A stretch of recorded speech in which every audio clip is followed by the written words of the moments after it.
Israel की war cabinet ने Iran के खिलाफ जवाबी कार्रवाई को मंजूरी दे दी है, लेकिन इसके बावजूद इजरायल प्रशासन इस वक्त असमंजस की स्थिति में है।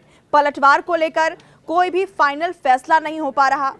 क्या वो विकल्प हैं जिन पर नेतन्याहू सरकार इस वक्त विचार कर रही है, जिनके जरिए ईरान पर पलटवार हो सकता है, और चुनौतियां क्या है इस वक्त इजरायल के सामने? वो 5 विकल्प भी मैं आपको बताऊंगी और साथ ही उस चैलेंज की भी बात करेंगे जो इजरायल को रोक रहा है। इसलिए इस वीडियो को आप अंत तक जरूर देखिएगा। लेकिन अगर अभी तक आपने न्यूज़ 18 इंडिया के यूट्यूब चैनल को सब्सक्राइब नहीं किया है तो सबसे पहले यूट्यूब चैनल को सब्सक्राइब कर लीजिए। देखिए, इजरायल पर जब से हमला हुआ है तब से इजरायल के ऊपर एक बड़ा दबाव है, दबाव पलटवार करने का, और इसके लिए वॉर कैबिनेट की बैठक भी हुई जिसमें मंजूरी दे दी गई जवाबी कार्रवाई को। और इजरायल इसे अपना हक भी बताता रहा है कि ईरान के ऊपर अटैक करना, पलटवार करना उसका हक है। लेकिन असमंजस की स्थिति में इजरायल इसलिए है क्योंकि अमेरिका लगातार उसे रोक रहा है।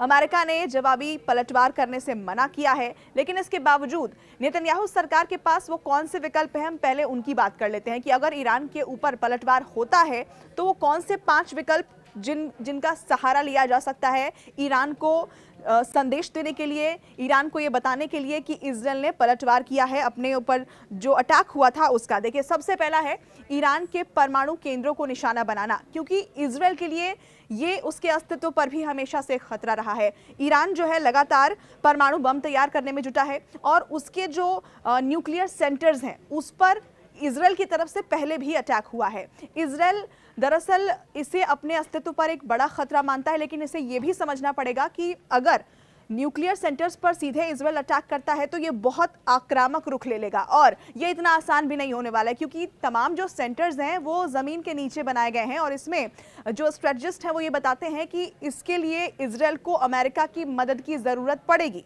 दूसरा विकल्प क्या हो सकता है उसका भी जिक्र कर लेते हैं। दूसरा विकल्प हो सकता है सैन्य अधिकारियों या फिर सैन्य ठिकानों को निशाना बनाना। अधिकारियों और ठिकानों को निशाना बनाने से क्या होगा, इजरायल अपना संदेश भी दे देगा और नुकसान भी यहां पर कम होगा। इसके जरिए सीधा हमला भी किया जा सकता है या फिर साइबर हमले का सहारा भी इजरायल ले सकता है, जिसके जरिए वो ईरान को सीधे ये संदेश दे कि पलटवार हुआ है और साफ साफ एक मैसेज, क्लियर मैसेज ईरान को मिल जाएगा।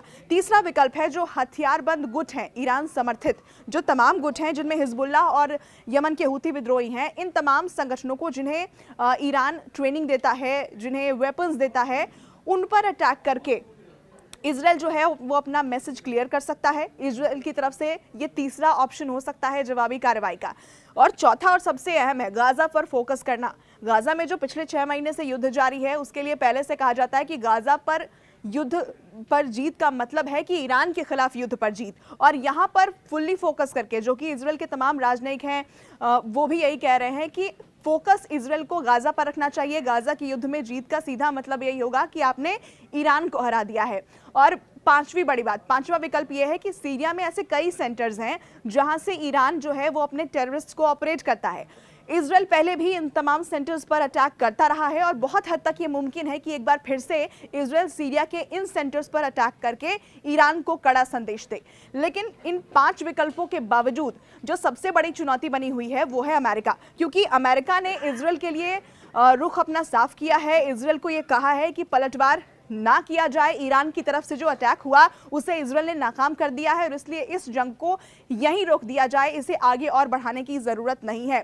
और जो बाइडेन की इसके पीछे अपना एक मकसद है, क्योंकि इस वक्त आपको बता दें कि चुनावी साल चल रहा है और ऐसे में वोटरों का दबाव भी जो बाइडेन के ऊपर है, इसलिए उन्होंने खुद को इससे अलग रखा है कि इजरायल पलटवार ना करे, इजरायल इस जंग को यहीं रोक दे, वरना आगे जो परिणाम है वो खतरनाक हो सकते हैं। तो ये 5 विकल्प और ये एक चुनौती इस वक्त इजरायल के सामने है। आपको क्या लगता है कि इन 5 में से किसी एक विकल्प पर क्या नेतन्याहू सरकार फैसला ले सकती है? आने वाले दिनों में क्या इसका एक भीषण रूप युद्ध ले सकता है? आपके क्या विचार हैं इसे लेकर, आप कमेंट करके हमें जरूर बताइएगा।